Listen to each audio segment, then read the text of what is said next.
Hello and welcome student to our channel.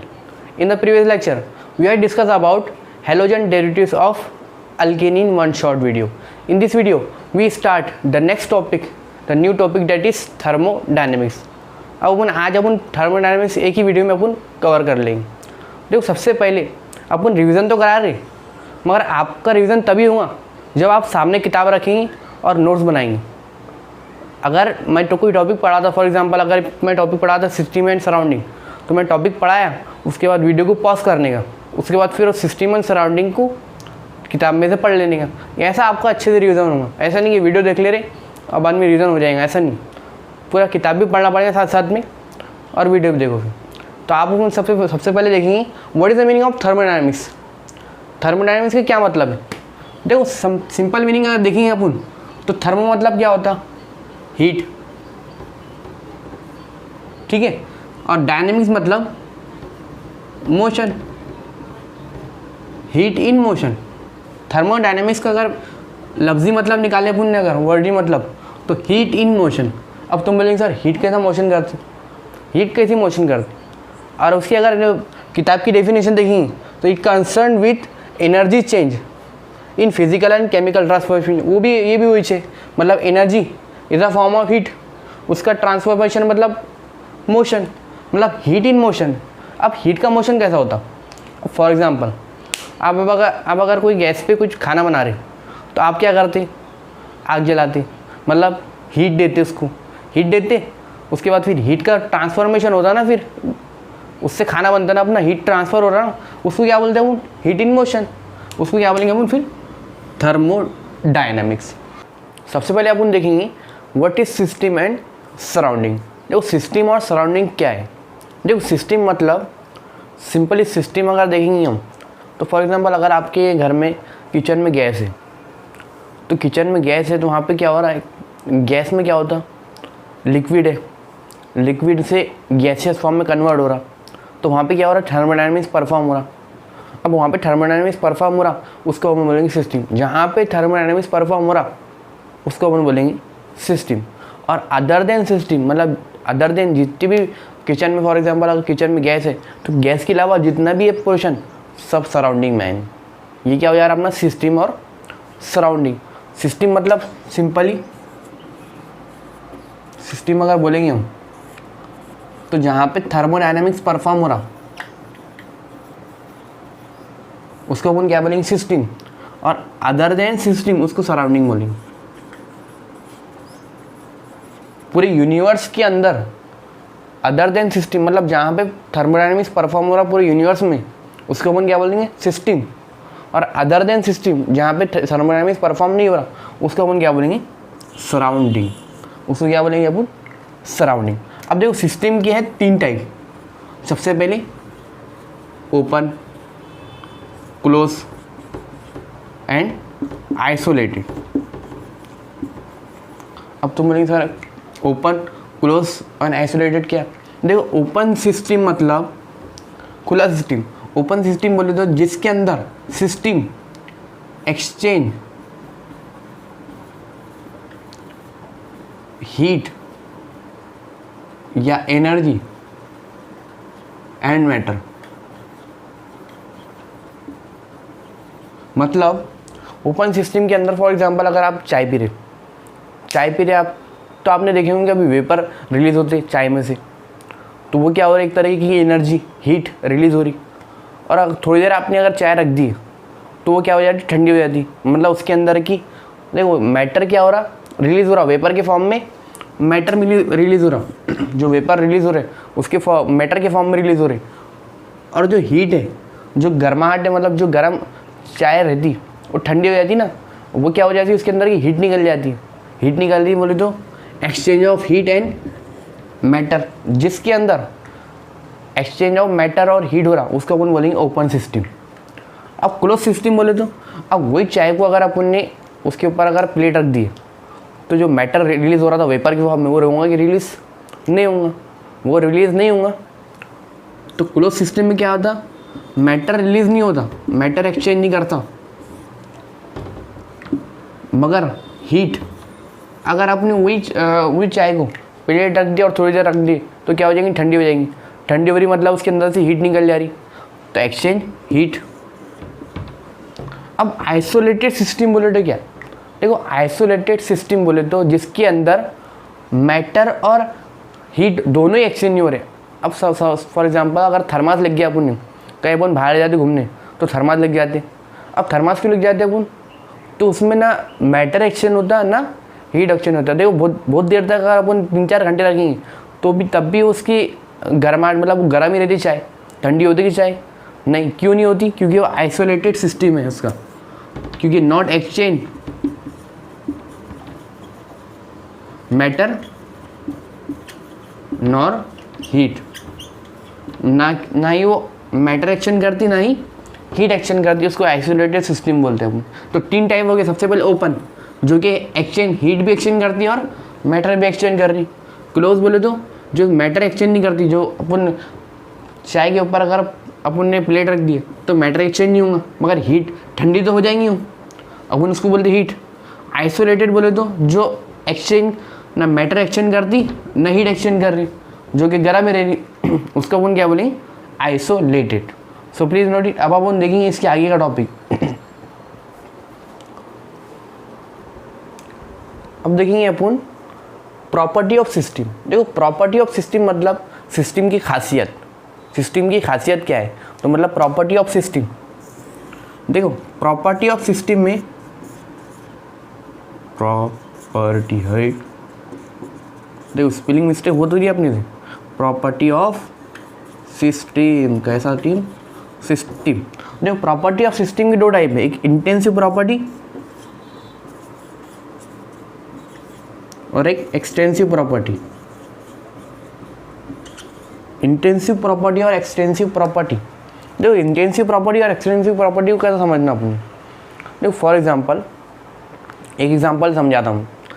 अगर आपको मैंने थोड़ा चुटकी भर जहर दे दिया तो थोड़े चुटकी भर जहर में मर जाएंगे हम, मर जाएंगे ना।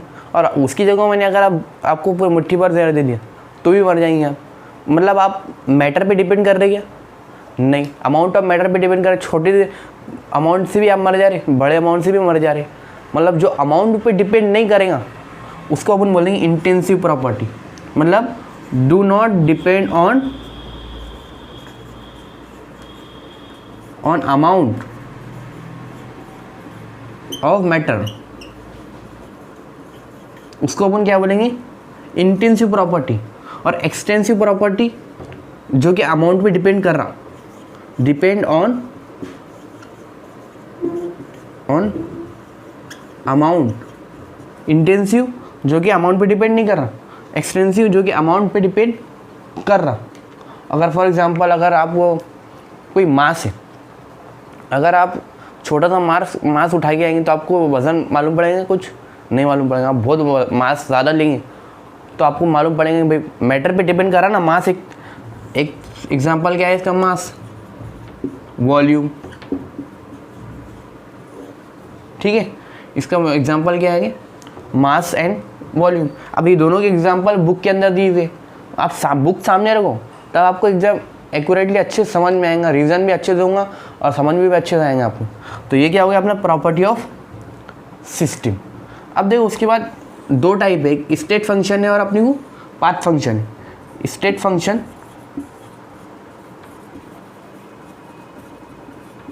एंड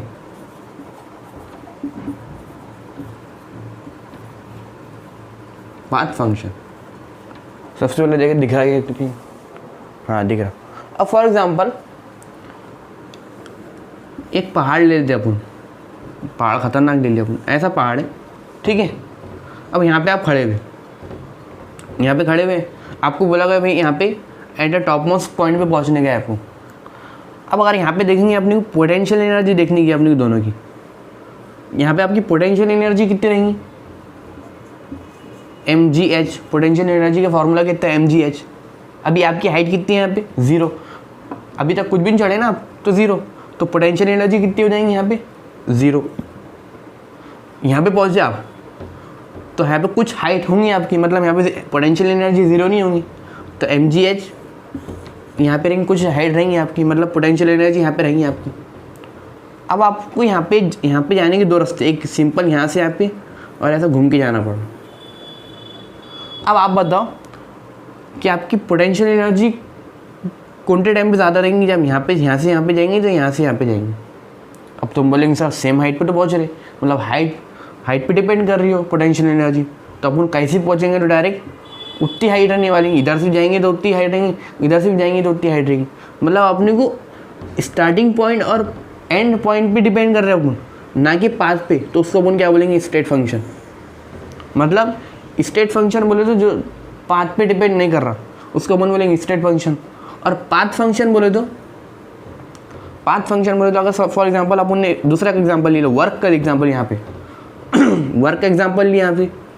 अब आपको बोलेगा भाई यहाँ से जाएंगे आप क्या, यहाँ से जाएंगे वर्क जहाँ कहाँ पे ज़्यादा लगेंगे आपको, तो जाहिर सी बात है यहाँ पे बहुत एनर्जी देना पड़ेगा अपने जाने के वास्ते, तो वर्क कहाँ पे ज़्यादा लगेगा, यहाँ पे। मतलब जो पाथ पे डिपेंड कर रहे हैं उसको अपन क्या बोलेंगे, पाथ फंक्शन। और जो पाथ पे डिपेंड नहीं कर रहे उसको अपन क्या बोलेंगे, स्टेट फंक्शन। अब पाथ फंक्शन के दो एग्जांपल दिए हुए अपनी, वर्क और एनर्जी, और ये पेपर के अंदर पूछता, और क्वेश्चन बैंक के अंदर हो सकता है एक से इसके अंदर क्वेश्चन हो।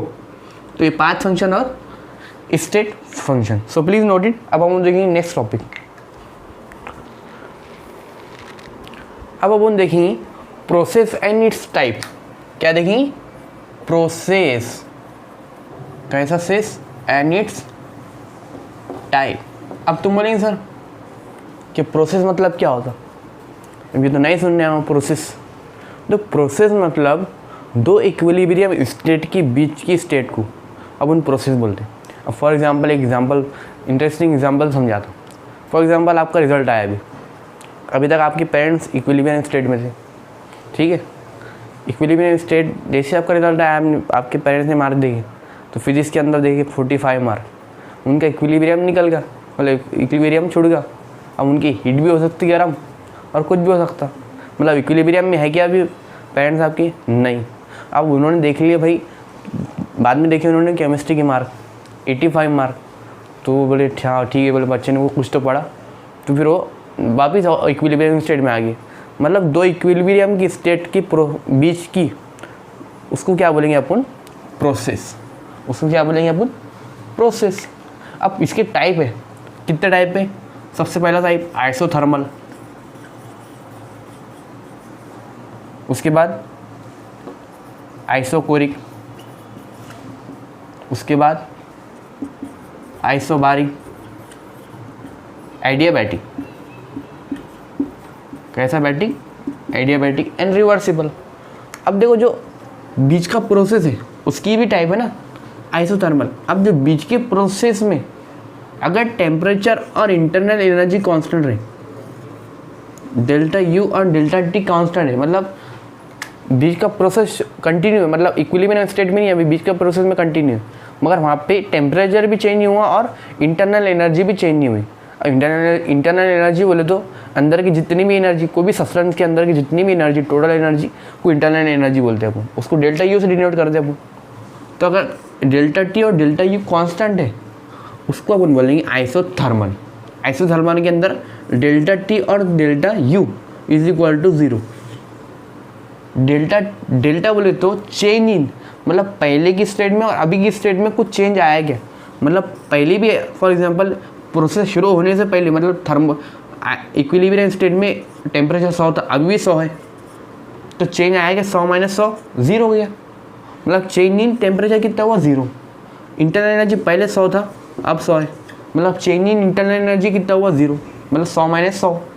चेंज इन इंटरनल एनर्जी क्या बोलता है कि U2 माइनस U1, अभी कितना है और अब पहले कितना था, उसको क्या डेल्टा यू डेल्टा टी दोनों 0 रहते हैं आइसोथर्मल प्रोसेस के अंदर। अब आइसोकोरिक के अंदर क्या रहता है मालूम है क्या, delta V is equal to 0, मतलब पहले वॉल्यूम भी जितना था अभी भी उतना ही वॉल्यूम है, उसको क्या बोलेंगे हम, delta V is equal to 0। Then isobaric बोले तो delta P is equal to 0, मतलब पहले जितना प्रेशर था अभी भी उतना प्रेशर है, delta P is equal to 0। बाकी कुछ कॉन्स्टेंट नहीं बोल सकते अपन, हो सकता कॉन्स्टेंट मगर अभी बोल नहीं सकते कुछ, और एडियाबैटिक के अंदर delta Q is equal to 0। Heat बोले तो इंटरनल एक तो हीट तो एक के फॉर्म में, मतलब जैसा हीट को अपन एनर्जी बोल सकते।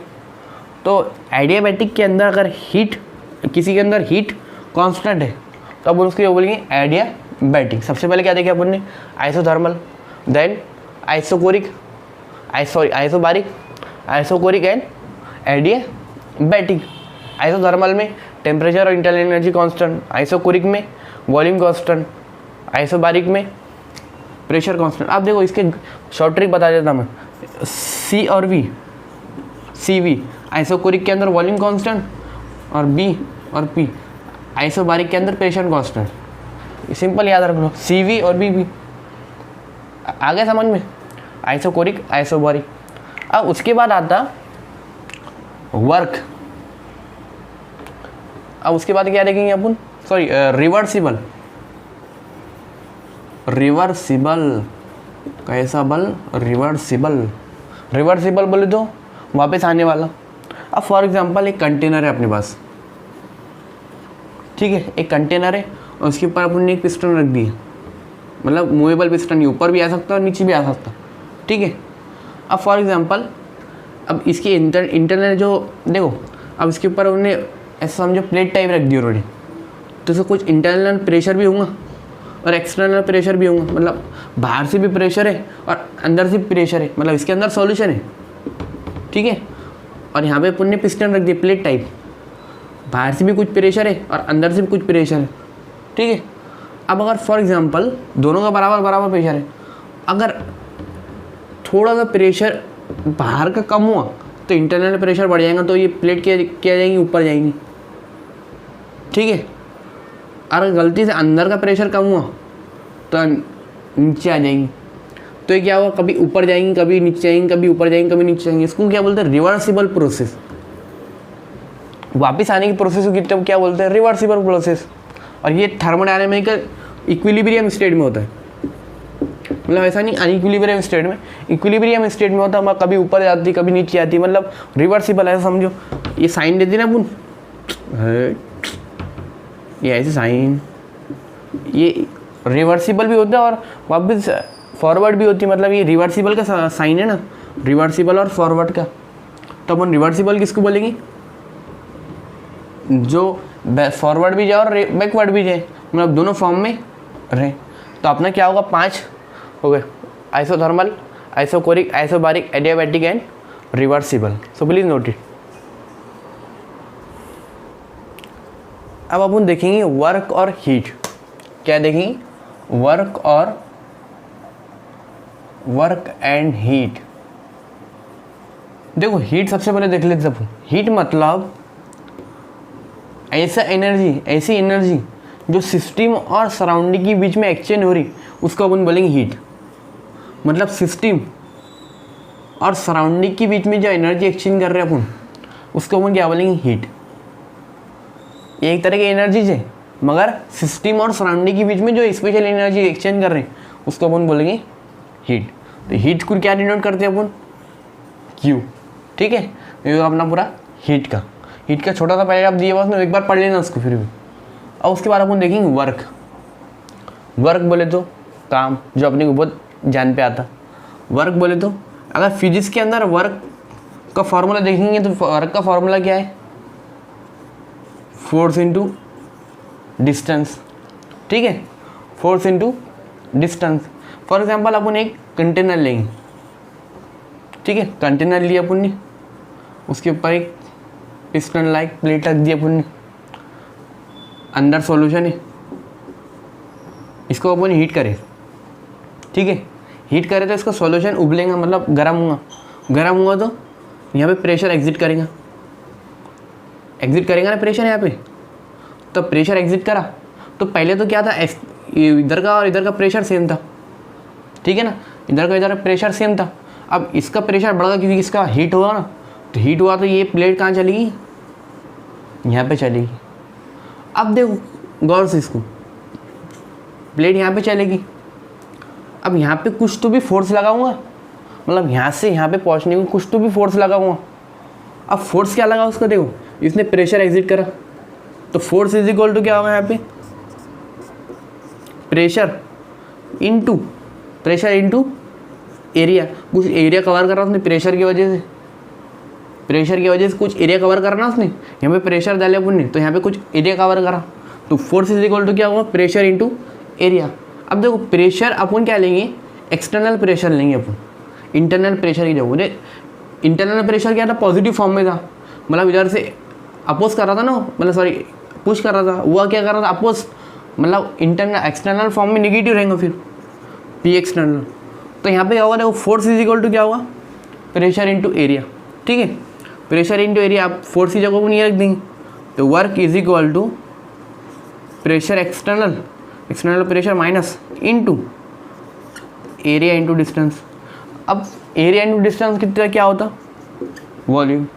तो अपना फॉर्मूला क्या आएगा, W is equal to minus P external into volume. अब देखो वॉल्यूम नहीं लिख सकते अपन लिखेंगे डेल्टा वॉल्यूम। डेल्टा वॉल्यूम क्यों, क्योंकि अपन वर्क कहाँ का नहीं कर रहे हैं, यहाँ का फोर्स कहाँ का नहीं कर रहे हैं, यहाँ का। देखो पहले वॉल्यूम कुछ ये था, मतलब V1 था उसका वॉल्यूम, मतलब यहाँ पे प्लेट ही ना, वॉल्यूम चेंज हुआ उसका क्योंकि वो फोर्स अप्लाई करा, यहाँ सॉल्यूशन उबला तो V2 हुआ। तो अपन फोर्स कहाँ का नहीं कर रहे, प्रेशर, मतलब अपन फोर्स कहाँ का नहीं कर रहे, ये दोनों के बीच का, मतलब यहाँ का वर्क कितना हुआ, यहाँ पे कुछ वर्क करना पड़ा था ना, इसने फोर्स एग्जिट करा, यहाँ पे कुछ वर्क करना पड़ा था, यहाँ पे पहुँचेंगे। तो अपन किसके बीच का निकाल रहे हैं, V2 और V1 के बीच में, तो अपन डेल्टा लिख सकते हैं। और अगर डेल्टा V की जगह अपन W is equal to minus P external into V2 minus V1 भी लिख सकते हैं अपन। क्या होगा अपना, W is equal to minus pressure external pressure V2 minus V1। आगे सिंपल, ये होगा अपना एक्सप्रेशन। अब अगर ये तो सिंपल सा वर्क होगा अपना। अब फॉर एग्जांपल अगर अपने को बोला गया भाई कि W मैक्स निकालो, W मैक्स का एक्सप्रेशन कैसा रहेगा, W मैक्स का एक्सप्रेशन कैसा रहेगा। देखो एक कंटेनर लिया अपन ने, ठीक है, सबसे पहले अपन W का फॉर्मूला क्या लिखेंगे, W is equal to minus P external into delta V। W का फॉर्मूला लिख लिया अपन ने, इधर ही ले लेंगे अपन, इधर से अच्छा है। देखो यहाँ पे पिस्टन रखे अपन ने, ठीक है, यहाँ पे रखे अपन ने सॉल्यूशन, इसके अंदर अपन ने हीट दी, यहाँ से हीट दी। तो देखो कभी भी प्लेट डायरेक्ट ऊपर नहीं आती, प्लेट क्या करती है, धीरे धीरे ऊपर जाती है, मतलब यहाँ से फोर्स एग्जिट करे अपन ने तो धीरे धीरे ऊपर जाती है, यहाँ से थोड़ी ऊपर इतनी जाएंगी, फिर बाद में इतनी जाएंगी, फिर बाद में इतनी जाएंगी, फिर लास्ट पोजीशन पे इतने आए थे कि मतलब उसने बहुत ज़्यादा वर्क कर ली, मतलब वो जितना वर्क कर सकते थी उसने वर्क कर लिया यहाँ पे। तो अपन उसको वो कंडीशन क्या बोलते हैं अपन, W मैक्स। अब अपने निकालने का W मैक्स कितना है, मतलब कितना वर्क करी उसने यहाँ से यहाँ तक पहुँचने को, W मैक्स निकालने का। अब देखो W मैक्स अपन डायरेक्ट तो नहीं निकाल सकते, इसने नंबर ऑफ स्टेप बहुत ज़्यादा है, क्योंकि पहले यहाँ पे अपने को दिखने में यहाँ पे इतना 3-4 दिख रहे हैं, मगर बहुत सारे स्टेप रहते हैं उसमें, मिलियंस ऑफ स्टेप रहते हो सकता। तो यहाँ से यहाँ तक वर्क करने को यहाँ से यहाँ पे आने को कितना वर्क करना पड़ेगा। तो अपन छोटा स्टेप निकाल देना, एक स्टेप का वर्क निकाल लेते हैं अपन, और उसके बाद फिर उसको मल्टीप्लाई कर देंगे, इंटीग्रेशन कर लेंगे उसका। तो अपन क्या निकाल लेंगे, छोटा वर्क बोले तो DW, मतलब छोटा यहाँ से यहाँ तक का, तो उसका अपन DW बोल सकते हैं।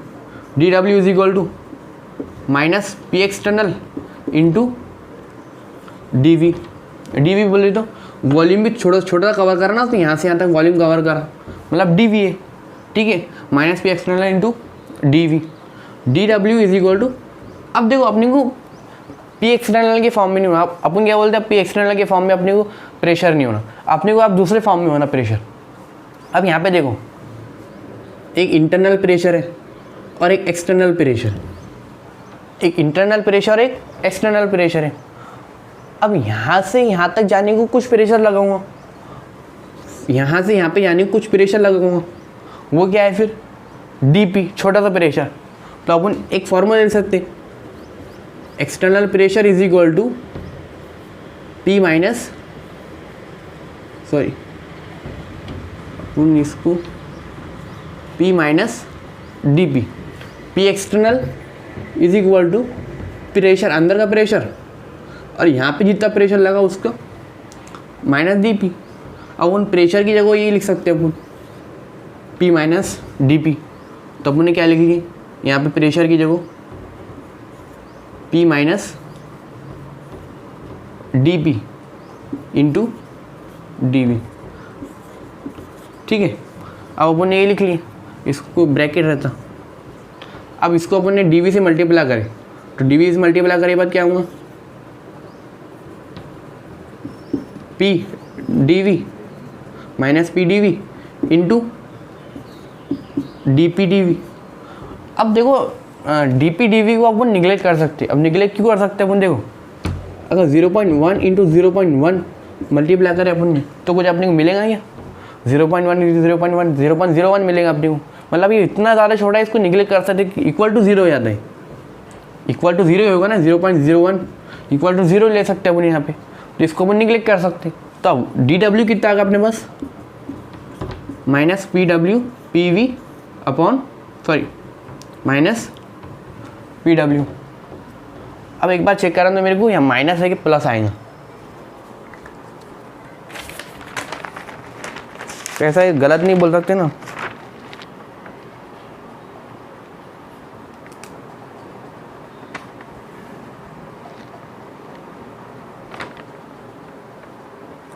हाँ माइनस ही आएगा यहाँ पे, ठीक है, यहाँ पे आएगा minus D W is equal to minus P D V. अब देखो अपना आइडियल गैस का इक्वेशन क्या है, P V is equal to N R T है, P V is equal to N R T है, तो अपन वी इज इक्वल टू क्या कर सकते, V is equal to N R T by P कर सकते, अरे sorry N R T by V कर सकते, P is equal to N R T by V, V को उधर भेज दी तो यहाँ पे माइनस पी है अपने पास, तो अपन क्या हो जाएगा यहाँ पे minus N R T D V by V. ठीक है, ये होगा यहाँ पे D W is equal to minus N R T D V by V. V यहाँ पे आने होना था मगर अपन ने इसको साइड कर दी। ठीक है, अब अपन ने क्या करा, ये तो अपन ने छोटा सा वर्क निकाल लिया, मतलब यहाँ से डी वी निकाल लिया अपन ने। अब अपन को इतना बड़ा वर्क निकालने का है तो अपन क्या करेंगे, इसको इंटीग्रेट कर देंगे, सांप का निशान D W is equal to minus N R T और डी वी बाई वी, इधर इंटीग्रेशन। अब यहाँ पे देखो D W is equal to N R T. अब देखिए ये है जो ये कांस्टेंट है, अपन इसको बाहर निकाल सकते, क्या कर सकते हैं अपन इसको बाहर निकाल सकते। अब इसको बाहर निकाल लिया अपन ने तो क्या हो जाएगा यहाँ पे W is equal to minus N R T integration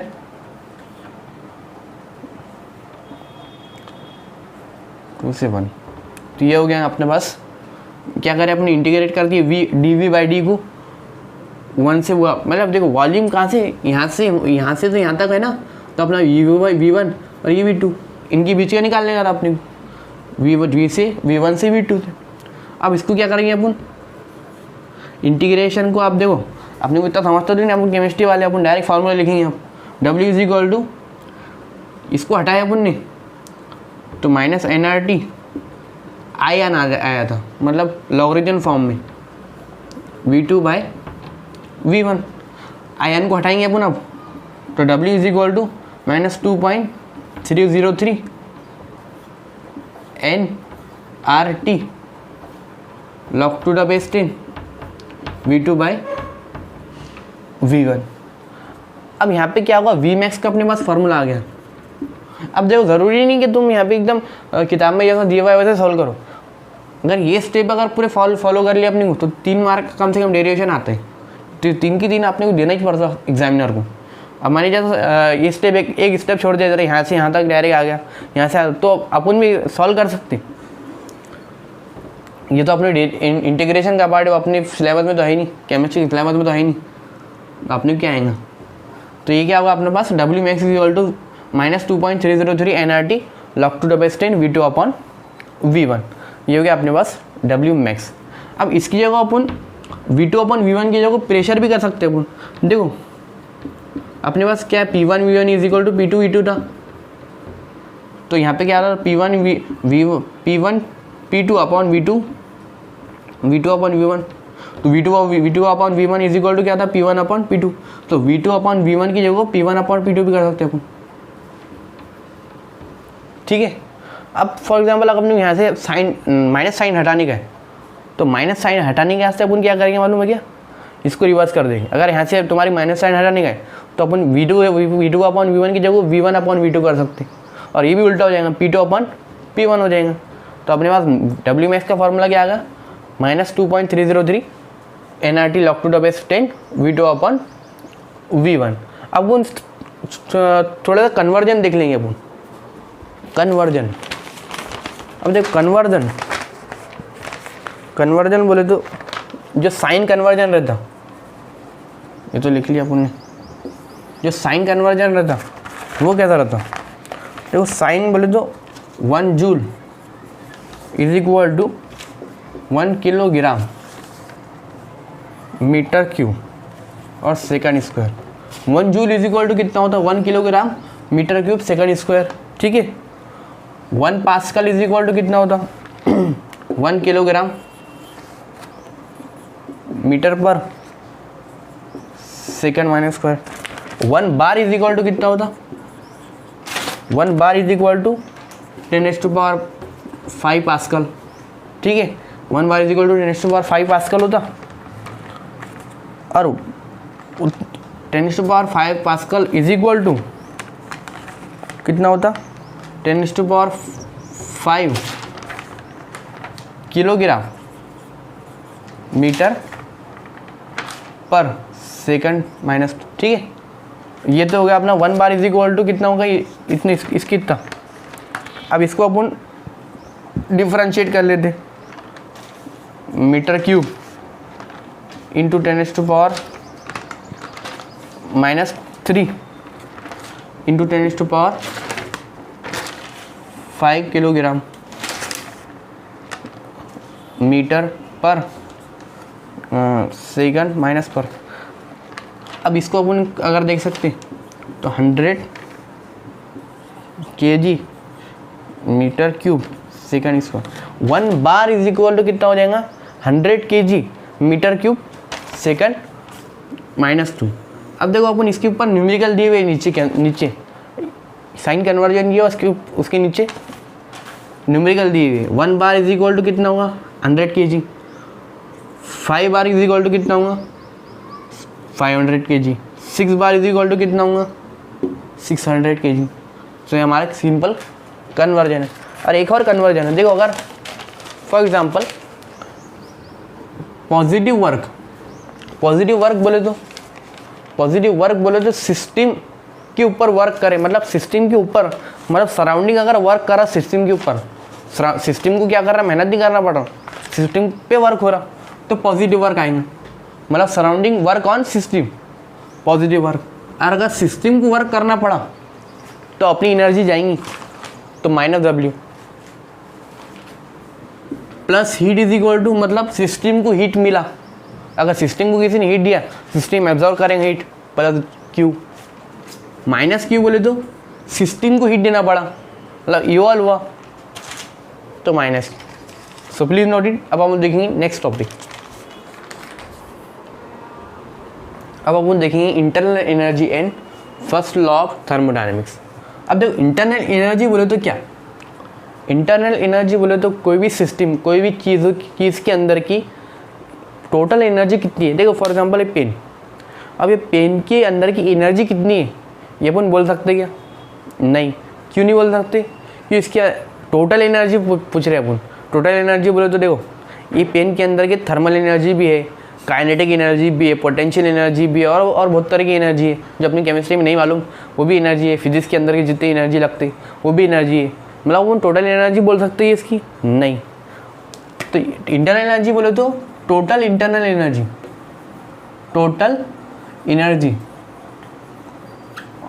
of system, of substance बोल सकते हैं वो, of substance, total energy of substance. इसके अंदर की सारी एनर्जी को अपन क्या बोलेंगे, इंटरनल एनर्जी। सारी एनर्जी को। अब वो काय से डिनोट करते हैं अपन, यू से डिनोट करते हैं, इंटरनल एनर्जी को यू से डिनोट करते हैं अपन। अब देखो अपन ये इंटरनल एनर्जी बोल सकते कि नहीं, मगर एक चीज़ बोल सकते हैं अपन, इसके अंदर चेंज कितना हुआ वो बोल सकते हैं अपन। फॉर एग्ज़ाम्पल मैं आपको अभी मेरे को पता नहीं है आपके पास कितने रुपए हैं, आपके पास 1 रुपये, 10 रुपये, 50 रुपये, 1000 रुपये, लाख रुपये, लाख तो नहीं खुश हो गए, करोड़ों रुपये, मगर मैंने आपको 50 रुपये दिया, ठीक है, मैंने आपको 50 रुपये दिया।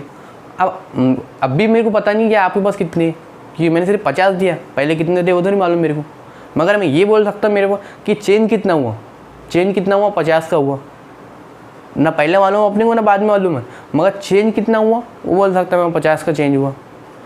तो अपन इंटरनल एनर्जी भी बोल सकते हैं, सिर्फ internal change in internal energy delta U बोल सकते हैं अपन, चेंजेस इन इंटरनल एनर्जी बोल सकते हैं अपन, इंटरनल एनर्जी नहीं बोल सकते, डेल्टा यू बोल सकते हैं अपन, चेंज इन इंटरनल एनर्जी, पहले कितनी थी और अब कितनी है, मतलब दोनों के बीच में अब गैप कितना हुआ। अब इंटरनल एनर्जी क्या की वजह से चेंज होती देखो इंटरनल एनर्जी 2 चीज़ों की वजह से चेंज होती, एक वर्क और एक हीट।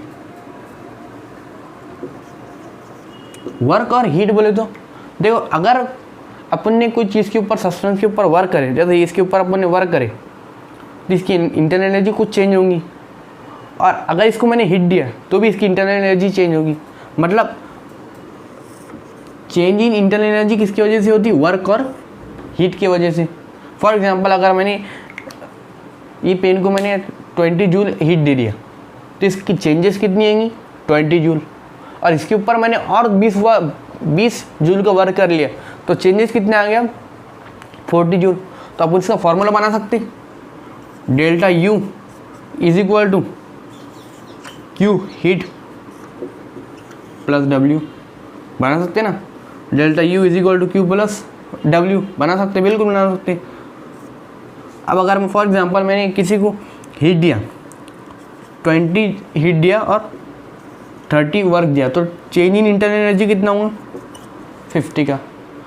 अब हो ज़रूरी नहीं कि देंगे, जब अपन ले भी सकते हैं, मतलब लिए तो मतलब अपन ने उससे एनर्जी ले ली तो -20 करेंगे अपन, और उससे वर्क कराए अपन ने तो -50, मतलब -50 उससे वर्क कराए तो -20 -70 बोले तो मतलब सिस्टम के अंदर से इंटरनल एनर्जी के चेंज कितना है, -60, मतलब उसके अंदर से 70 जूल चले गए। ये भी समझ में आ गया ना, एक तो दे भी सकते हैं अपन उसको एनर्जी, इससे ले भी सकते हैं एनर्जी अपन, तो दोनों फॉर्म हो सकते हैं, एक ले भी सकते हैं और एक दे भी सकते हैं। तो ये होगा इंटरनल एनर्जी का फॉर्मूला। अब देखो अपन आएंगे फर्स्ट लॉ ऑफ थर्मोडायनामिक्स पे। फर्स्ट लॉ ऑफ थर्मोडायनामिक्स क्या बोलता, फर्स्ट लॉ ऑफ थर्मोडायनामिक्स क्या बोलता कि भाई एनर्जी कंजर्व है, एनर्जी इज कंजर्व, मतलब जितनी रिएक्टेंट साइड एनर्जी उतनी प्रोडक्ट साइड एनर्जी रहेंगी।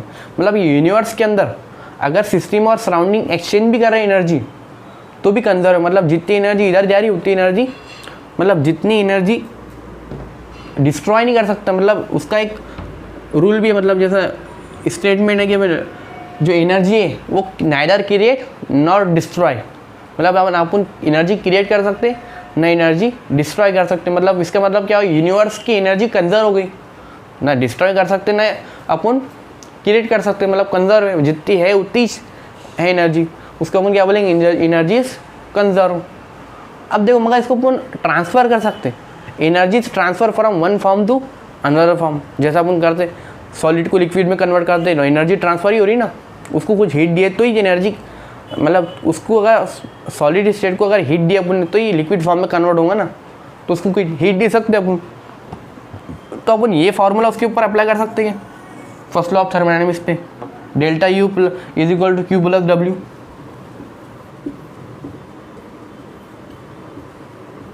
इसका मतलब क्या हो रहा है भाई कि अगर हीट अपन इसको दिए तो हीट ट्रांसफ़र कर रहे हैं, वर्क एनर्जी ट्रांसफ़र कर रहे हैं, और अगर इससे लिया अपन ने तो एनर्जी ट्रांसफ़र ही हो रही है ना, तो अपन इसको भी बोल सकते हैं भाई कि ये भी फर्स्ट लॉ ऑफ थर्मोडायनामिक्स को डिफाइन करता, जितनी एनर्जी इसको दे रहा है, जितनी एनर्जी इसको उतनी बढ़ रही है इसकी एनर्जी, इसकी कम हो रही है एनर्जी, मतलब एनर्जी कंजर्व है, तो इसको अपन फर्स्ट लॉ ऑफ थर्मोडायनामिक्स बोल सकते हैं।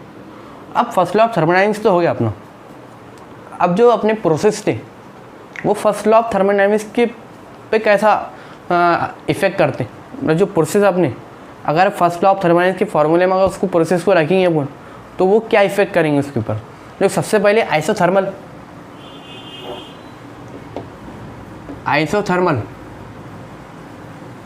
में क्या देखे थे अपन ने, डेल्टा टी और delta U is equal to zero, delta T is equal to zero, delta U is equal to zero.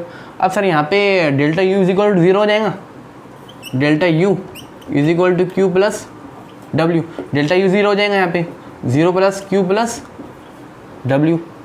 तो यहाँ पे क्या हो जाएगा, हीट को इधर ले लिया अपन ने, वर्क को इधर लेके आएगी, तो heat is equal to minus W. Isothermal में क्या फॉर्मूला आ गया इतना हीट का, heat is equal to minus W. First law of thermodynamics का फॉर्मूला क्या कैसे चेंज हुआ, heat is equal to minus W. उसके बाद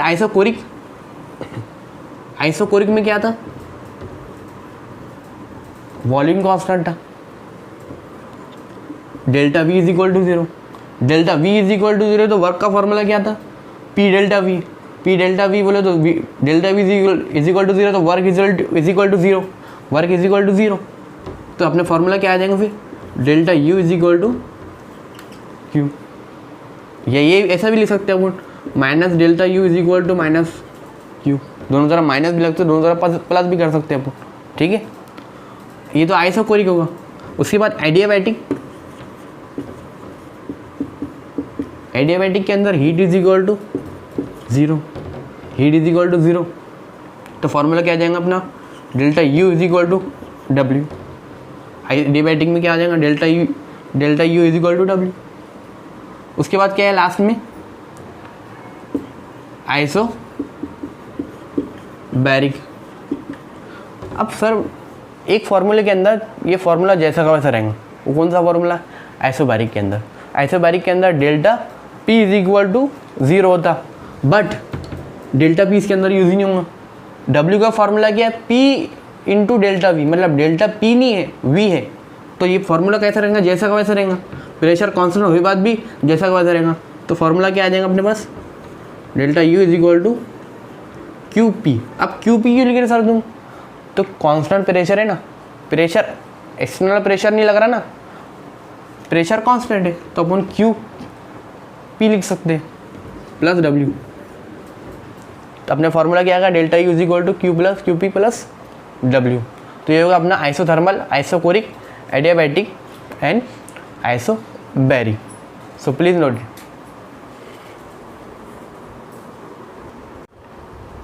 अब अपन देखेंगे इंथैल्पी।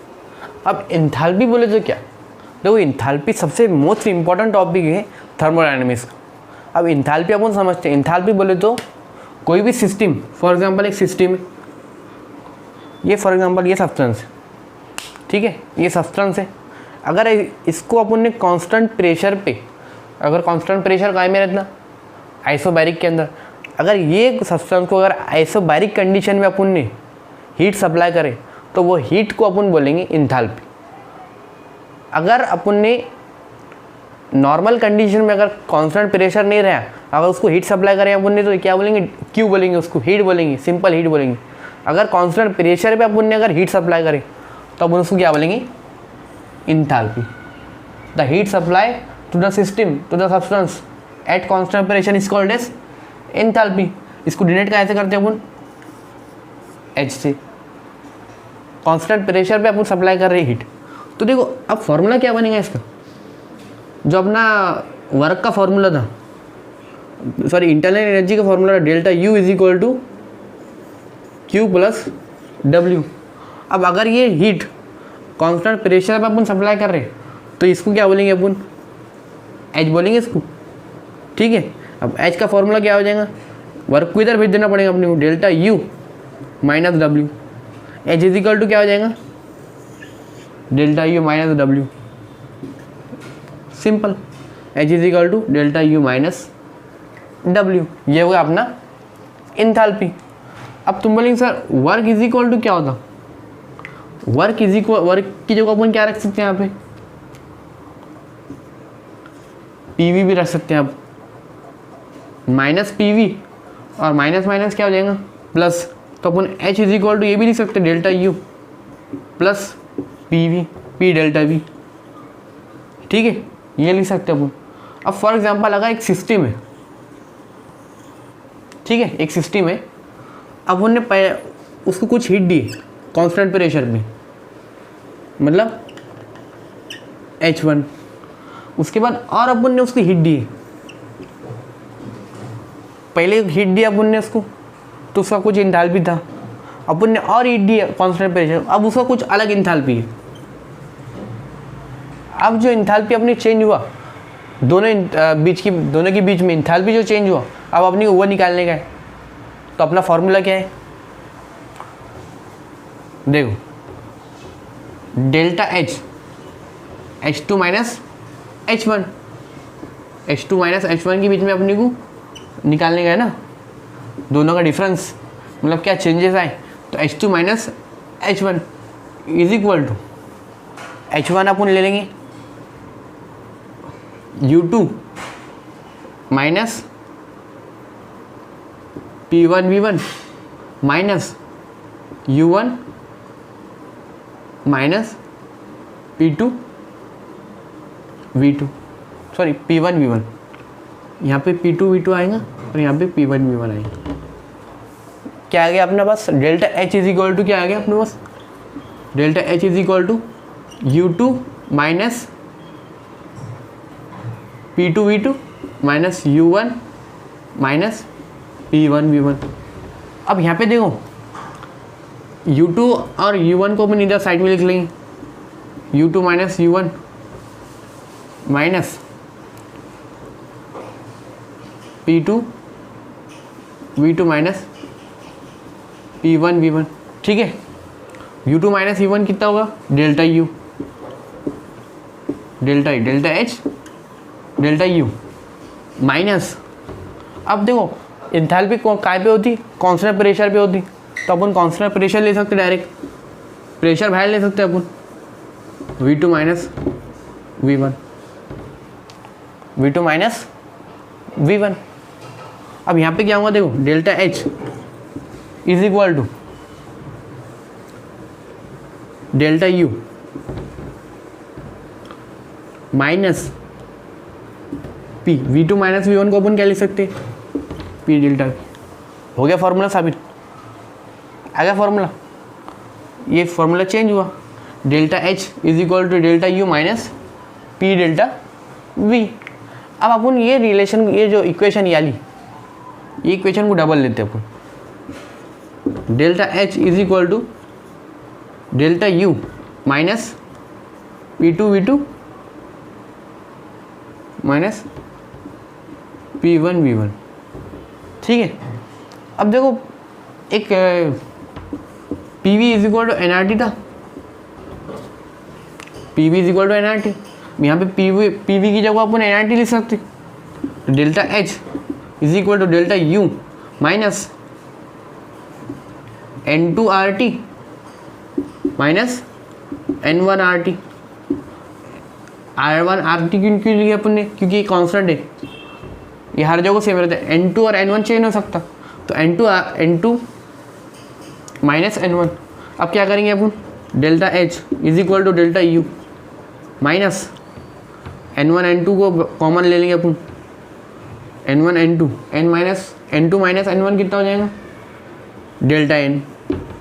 RT कांस्टेंट है तो उसके बाद RT लगा दिया अपन ने, तो अपना फार्मूला क्या आ गया, H is equal to delta H is equal to delta U minus NRT। क्या है क्या अपने formula, delta H is equal to delta U minus NRT। अब यहाँ पे एक सवाल आता, सर यहाँ पे तो ये तो वर्क की जगह है, तो फिर वर्क इज इक्वल टू ये भी लिख सकते हैं अपन, माइनस NRT। यहाँ पे तो ये तो वर्क की जगह है ना, work is equal to NRT होगा फिर तो work is equal to NRT कैसे होगा फिर, वर्क की जगह NRT। सर ये work is equal to NRT, work is equal to क्या और क्या हो सकता है, माइनस P डेल्टा V, ये भी हो सकता। मतलब वर्क के कितने फार्मूले आ गए अपने पास, minus NRT, W is equal to minus P delta V, उसके बाद W is equal to minus 2.303 log to the base 10, sorry minus 2.303 NRT log to the base 10 V2 upon V1 P1 upon P2, तो work के अपने पास बहुत सारे फॉर्मूले, मगर एक बार याद रखो, अगर क्वेश्चन के अंदर वर्क आइसोथर्मली रिवर्सिबली पूछा, रिवर्सिबल अगर यूज़ हुआ तो अपन फार्मूला कौन सा लगाएंगे, -2.003 वाला। अगर आइसोथर्मल रिवर्सिबल नहीं आएगा उसके अंदर, रिवर्सिबल वर्ड नहीं रहे, तो अपन वाला फार्मूले लगाएंगे, ये फार्मूले लगाएंगे अपन, सिंपल फार्मूले लगाएंगे अपन, वाले फार्मूले नहीं लगाएंगे अपन। अपना होगा एंथैल्पी। अब अपन देखेंगे next topic, so please note it.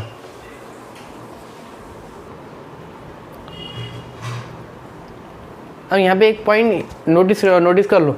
देखो अगर डेल्टा एन, देखो अगर N2 अगर बढ़ा रहे हैं N1 से, डेल्टा एन बोले तो N2 माइनस N1 होता ना, अगर डेल्टा N2 बढ़ा रहे हैं तो वर्क क्या आएगा, पॉजिटिव आएगा, sorry work is equal to in negative. और N1 अगर बढ़ा रहे हैं, N1 अगर बढ़ा रहे हैं तो वर्क पॉजिटिव आएगा। अब सर नेगेटिव कैसे आएगा, देखो फॉर एग्जांपल अपने पास N2 दिया हुआ है 2 और N1 दिया हुआ है 1, तो अपन ने यहाँ पे वर्क का फॉर्मूला लगाया माइनस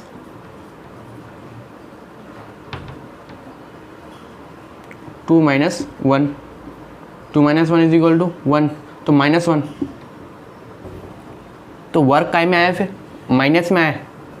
और अगर इसी जगह अगर अपन ने N1 अगर बड़ा रख लिया अपन ने, N1 3 रख लिया अपन ने, तो यहाँ पर 2 माइनस 3, तो 2 माइनस 3 -1, और माइनस माइनस प्लस होता था, ये इसका माइनस क्या होगा, फिर प्लस, वर्क प्लस में आएगा। अगर N1 बढ़ा रहा है N2 से, अगर N2 बढ़ा रहा है N1 से, तो वर्क काय में आएगा, नेगेटिव में आएगा। So please note it. अब देखेंगे अपन enthalpy of different phase transition. अब देखो ट्रांसफॉर्मेशन बोले तो एक सॉलिड, फॉर एग्जांपल सॉलिड से लिक्विड ट्रांसफॉर्म हो रहा, लिक्विड से गैसेस ट्रांसफर हो रहा, मतलब ये ट्रांसफॉर्मेशन, इसको कुछ तो एनर्जी लग रही होंगी, मतलब कुछ तो एनर्जी लगती है इसको ट्रांसफॉर्मेशन को।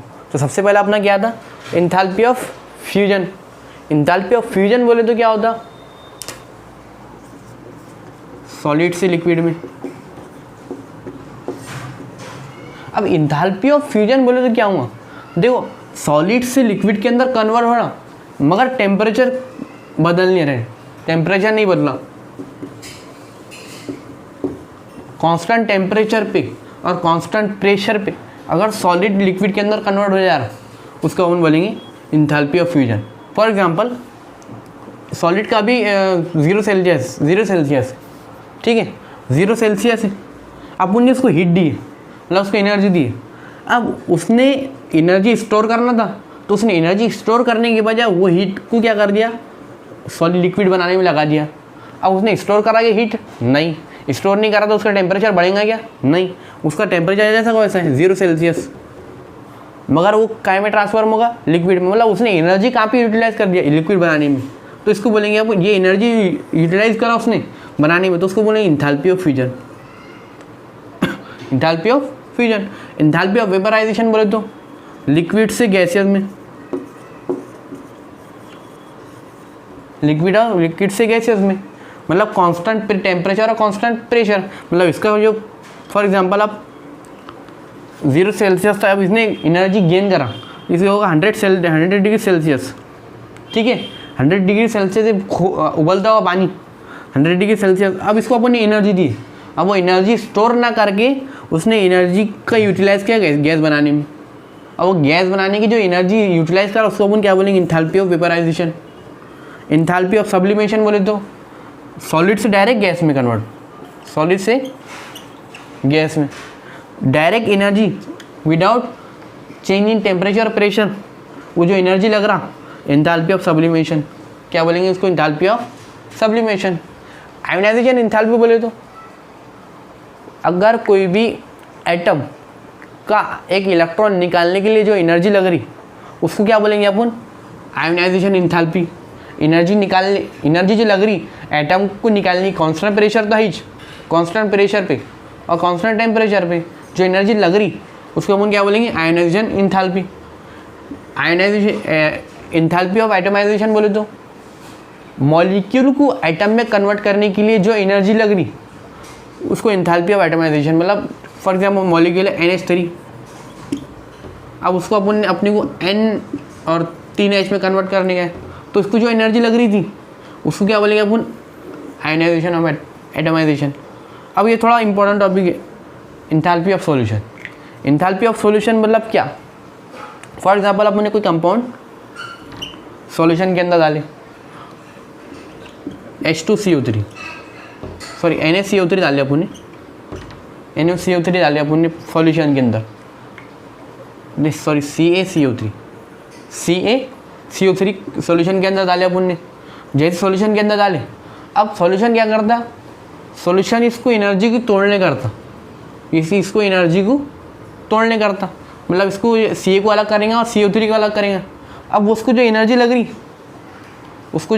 रही उसको अपन क्या बोलेंगे, इंथैल्पी ऑफ सॉल्यूशन।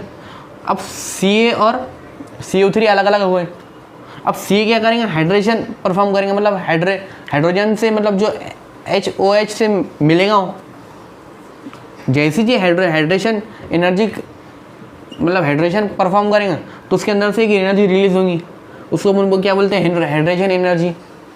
तो इंथैल्पी ऑफ सॉल्यूशन बोले तो जो इसको तोड़ने के लिए एनर्जी लग रही है उसको इंथैल्पी ऑफ सॉल्यूशन बोलेंगे।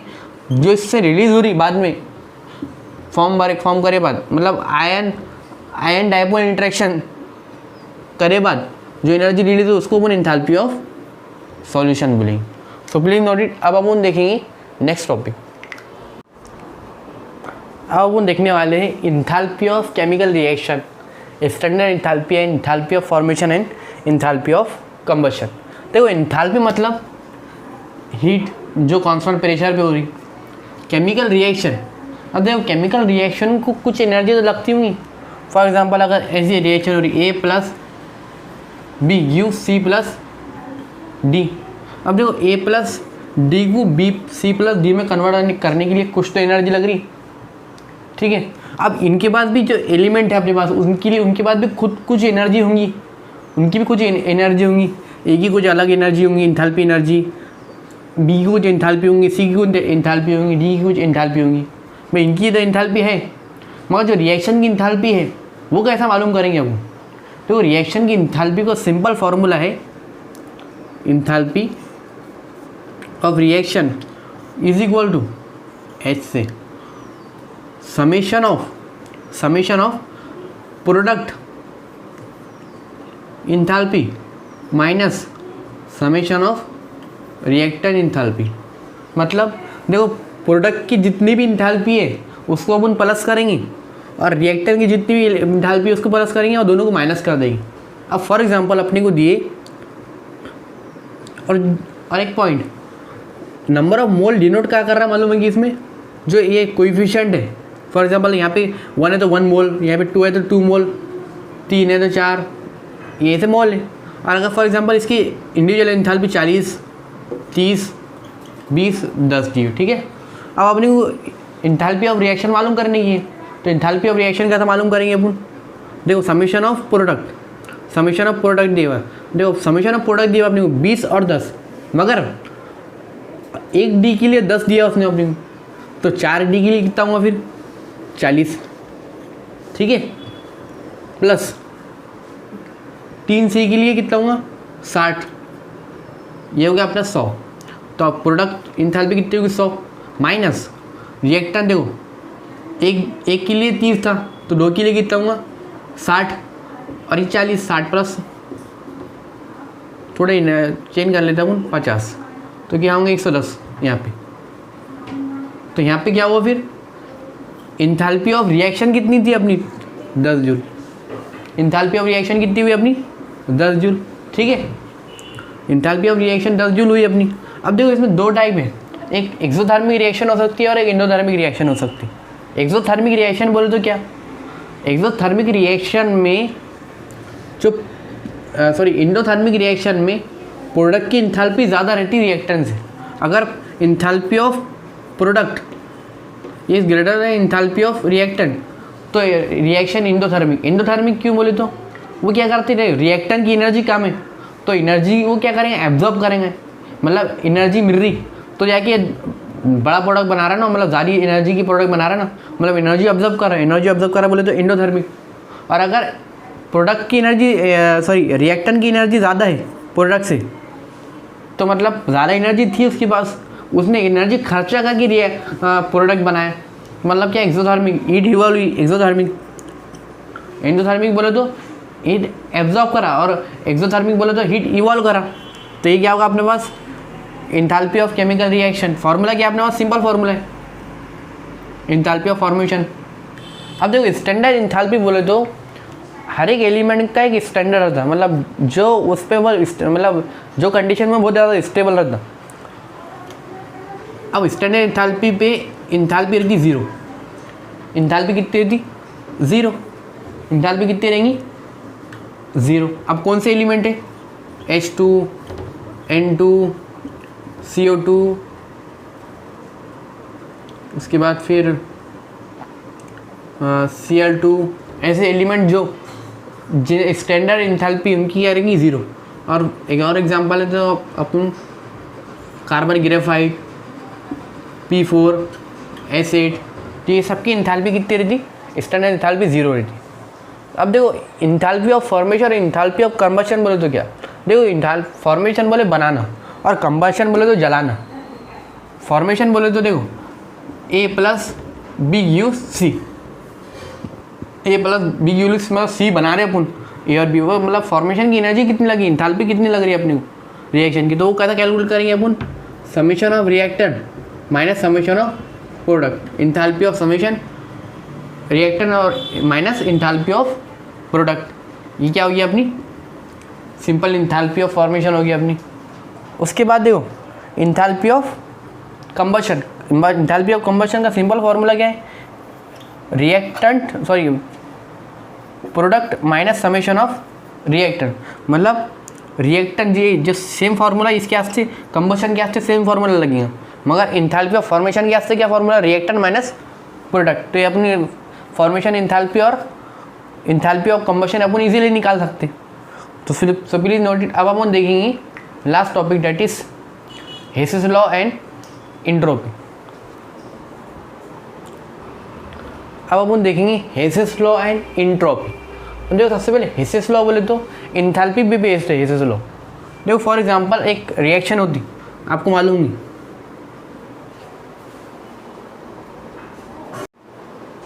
अब अपन देखेंगे हेसिस law and entropy.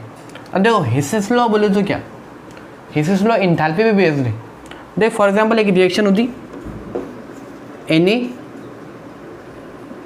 Plus Cl2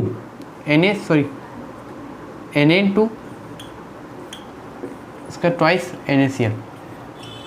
तो ये तो देखो ये सिंपल रिएक्शन होगी हमारी।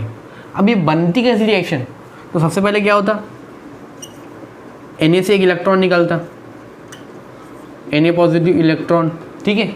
उसके बाद फिर Na सॉलिड से Na गैस में कन्वर्ट होता, उसके बाद Na गैस से इलेक्ट्रॉन निकलते, उसके बाद फिर Cl से Cl इलेक्ट्रॉन एक्सेप्ट करता तो Cl नेगेटिव हो जाता। उसके बाद फिर क्या होगा, Cl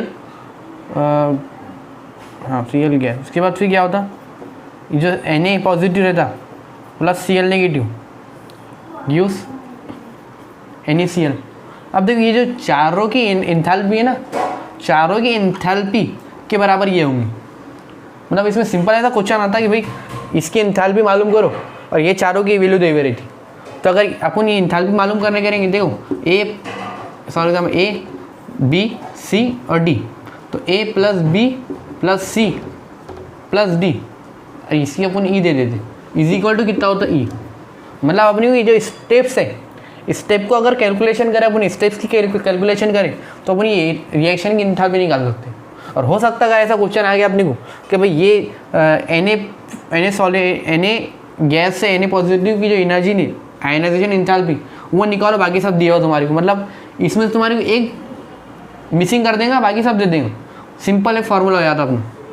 इसको क्या बोलते हैं, Hess's law, A plus B plus C plus D। मतलब स्टेप्स में जो होती है एनर्जी, और कंबाइंड फॉर्म में किसको होती है, किसको बोलेंगे हमको, एंथैल्पी। रिएक्शन ऑफ एंथैल्पी अलग रहती, स्टेप में होती है वो अलग, मतलब इनके पूरे पूरे के बराबर ये इंथैल्पी, इसकी इंथैल्पी, ये क्या होगा अपना हेसेस लॉ।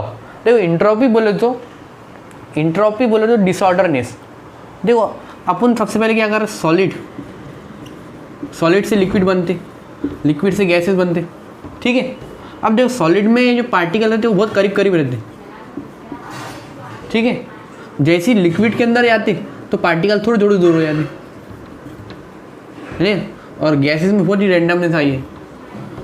अब ये रैंडमनेस को मेज़र करने के लिए जो मतलब जो ये क्या एकदम रेगुलर फॉर्म में, फिर ये थोड़ा रैंडमनेस आती, फिर रैंडमनेस आती, तो ये रैंडमनेस को मेज़र करने के लिए अपने को एक वैल्यू है इंट्रोपी। मतलब अगर फॉर एग्जांपल सॉलिड से लिक्विड बना तो कुछ रैंडमनेस आएंगी, मतलब इंट्रोपी बढ़ेगी। तो सॉलिड से लिक्विड बनने के लिए पॉजिटिव इंट्रोपी आती है, एस, अपन एस से डिनोट करते हैं इंट्रोपी को। उसके बाद लिक्विड से अगर गैस बनेगा तो भी इंट्रोपी आएंगे, S is equal to positive. क्यों? क्योंकि लिक्विड भी तो थोड़ा कम रैंडमनेस रहती है, मगर गैसेस में तो बहुत ज़्यादा रैंडमनेस आई थी, मतलब इसमें भी अपन एस निकाल सकते हैं। तो एस का सिंपल फॉर्मूला क्या है, हीट अपॉन टेम्परेचर। सो ये होगा अपना चैप्टर ख़त्म। अब वो न्यूमेरिकल इसके बेस पे देखेंगे, सो प्लीज़ नोट।